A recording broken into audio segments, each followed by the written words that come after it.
Les dirigeants européens et la première ministre britannique se sont mis d'accord dans la nuit de mercredi à jeudi sur un report de la date de sortie du Royaume-Uni, avec un point d'étape, en juin.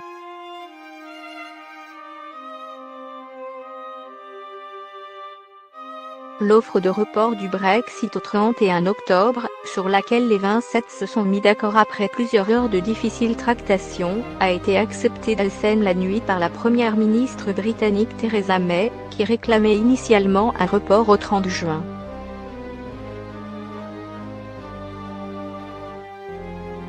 La date du 31 octobre se situe juste avant la prise de fonction en novembre de la nouvelle Commission européenne.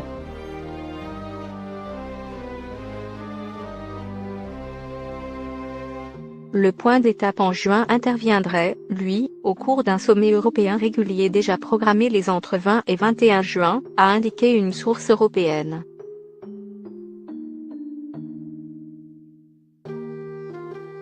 Une source française a salué ce « consensus » qui permet que les institutions européennes puissent avancer et que le Brexit ait le moins d'effet sur leur fonctionnement.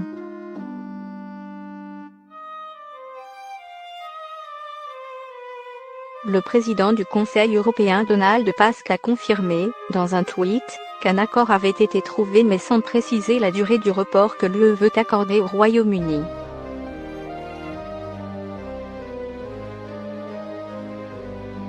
Il s'était prononcé en faveur d'une prolongation plus longue, allant jusqu'à un an.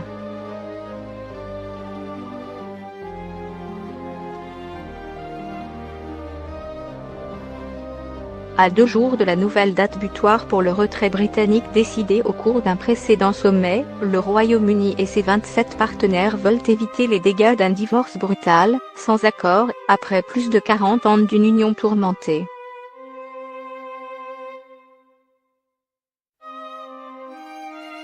Malgré leur lassitude face aux tergiversations de Londres, où les députés ont par 3 fois rejeté le traité de retrait négocié par Theresa May avec Bruxelles, les responsables européens s'étaient montrés disposés à donner plus de temps aux Britanniques.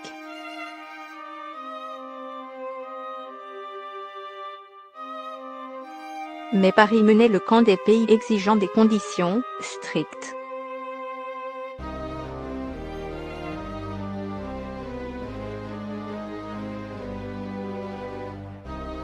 Pour moi, rien n'est acquis, avait averti Emmanuel Macron à son arrivée, jugeant indispensable que rien ne compromette le projet européen.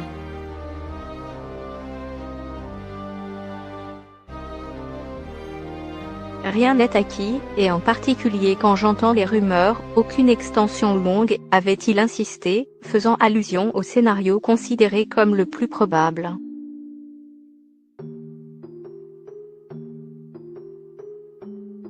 Je veux que nous puissions partir d'une façon ordonnée et sans heurts le plus tôt possible, avait de son côté déclaré Theresa May, toujours sans majorité parlementaire pour soutenir son traité de retrait et engagée depuis peu dans des discussions avec l'opposition travailliste pour sortir de l'impasse.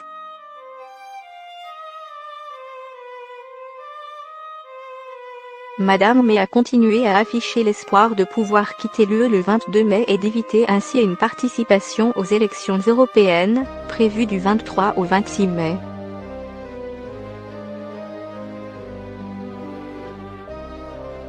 Ce qui est important, c'est que toute extension nous permette de partir au moment où nous ratifions l'accord de retrait, a-t-elle insisté.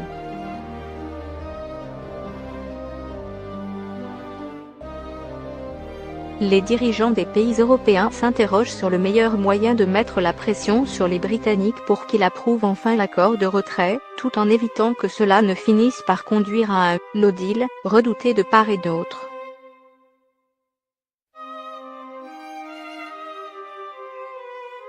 Une rencontre entre la chancelière allemande et Emmanuel Macron a eu lieu juste avant le début du sommet pour « accorder » les positions des 2 poids lourds du Conseil européen.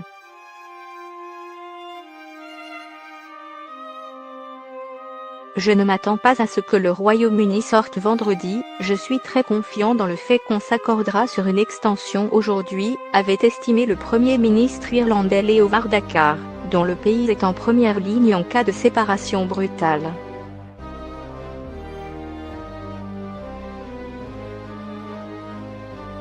Selon le Premier ministre danois, Lars Løkke Rasmussen, une extension longue pourrait donner aux Brexiters durs l'impression qu'ils vont rester pour toujours dans l'UE et peut-être les pousser à vouloir trouver rapidement une solution.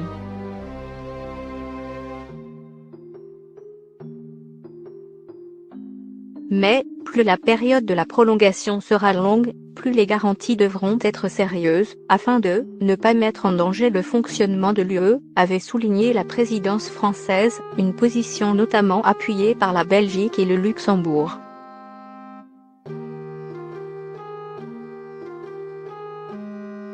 Ces pays s'inquiètent de la capacité de nuisance que pourrait avoir un Royaume-Uni qui garderait un pied dans l'UE et l'autre dehors pendant une durée indéterminée.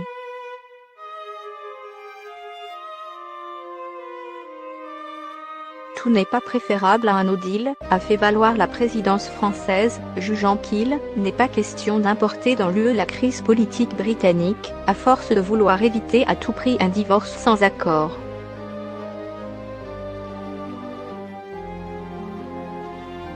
D'autant que les prochains mois seront délicats, avec l'installation d'une nouvelle Commission européenne début novembre et des discussions difficiles sur le futur budget à long terme de l'UE.